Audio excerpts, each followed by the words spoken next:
வணக்கம். அக்ஞான கிறுக்கனில் 214வது ஒரு பகுதி இது.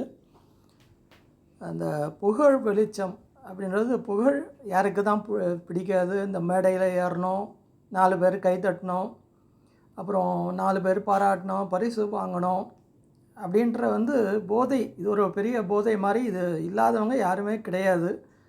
அப்போது நம்ம இந்த எபிசோடில் பார்க்கக்கூடிய ஒரு பெண்ணும் புகழனுடைய ஒரு உச்சியில் இருந்தவங்க. அதாவது அவங்க எந்த ஒரு இதை எடுத்தாலும் ஒரு வெற்றி. அது பாட்டாகட்டும், இல்லை டான்ஸ் ஆகட்டும், இல்லை கேம்ஸ் ஆகட்டும், இல்லை ஒரு நாட்டியம், ஒரு படிப்பு, இப்படி எது எடுத்தாலும் ஒரு பெரிய வெற்றி. அந்த ஒரு லைம் லைட்லேயே இருக்கிற மாதிரி ஒரு பல பரிசுகள், பல நேஷ்னல் இன்டர்நேஷ்னல் லெவல், இந்த லெவலில் பல பரிசுகள். அவங்க அம்மாவுக்கு ரொம்ப சந்தோஷம். அது கூட இருக்கிறவங்களும் இப்படிலாம் இருக்கணும், இப்படி ஒரு என்கரேஜிங் ஒரு பேரண்ட்டு, இப்படி ஒரு பெண் இப்படிலாம் இருக்கணும் அப்படின்றது மாதிரி கூட இருக்கிறவங்களுக்கும் ஒரு பெரிய ஒரு அதிசயம், ஒரு ஆச்சரியம். அப்போது அந்த அம்மாவுக்கு ஒரு தலைகால் தெரியல அப்படின்ற ஒரு கட்டத்தில் இந்த இன்சிடெண்ட்டை எனக்கு யார் சொன்னாங்கன்னா, ஒரு கவுன்சிலர். அந்த கவுன்சிலருடைய தோழியினுடைய தோழி அந்த அம்மா. அதனால் அவங்கக்கிட்ட பேசிக்கிட்டு இருக்கும்போது இந்த நிகழ்ச்சியை பகிர்ந்துக்கிட்டாங்க. இந்த அம்மாவுக்கு ரொம்ப சந்தோஷம். ஒரு சூப்பர் உமன் மாதிரி அந்த அம்மா மேலே மேலே என்கரேஜ் பண்ணிக்கிட்டு, நீ ஜெயிக்கணும், போகணும் அப்படின்ற மாதிரி பெண்ணை ஒரு ஊக்கப்படுத்திக்கிட்டே இருந்தாங்க. பெண்ணும் காலேஜ் போகிற லெவல், காலேஜ் படிப்பு, அப்படியும் அந்த கேம்ஸ் எது தொட்டாலும் ஒரு வெற்றி வெற்றி, நேஷ்னல் இன்டர்நேஷ்னல் லெவல்.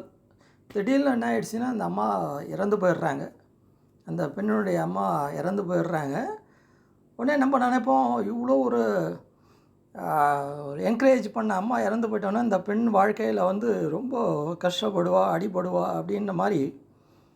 ஆனால் அந்த பெண் என்ன ஆகிட்டான்னா, இனிமேட்டு எனக்கு புகழே வேண்டாம்.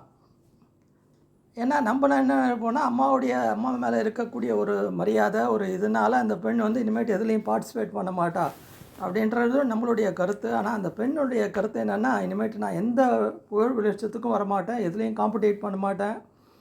ஏன்னா இது வரைக்கும் நான் ஒரு அடிமையை போல் இருந்தேன்.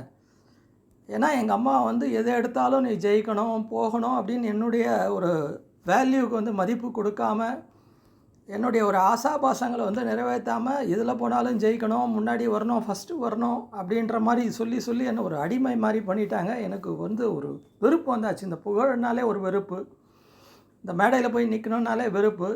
அதனால் எனக்கு எந்த மேடையும் வேணாம், எந்த புகழும் வேணாம். நான் ஒரு தனிமையான ஒரு இடத்துல ஒரு தனிமையான ஒரு வாழ்க்கையை வர நான் ஆசைப்பட்றேன் அப்படின்ற மாதிரி அந்த பெண்ணுடைய ஒரு கருத்து.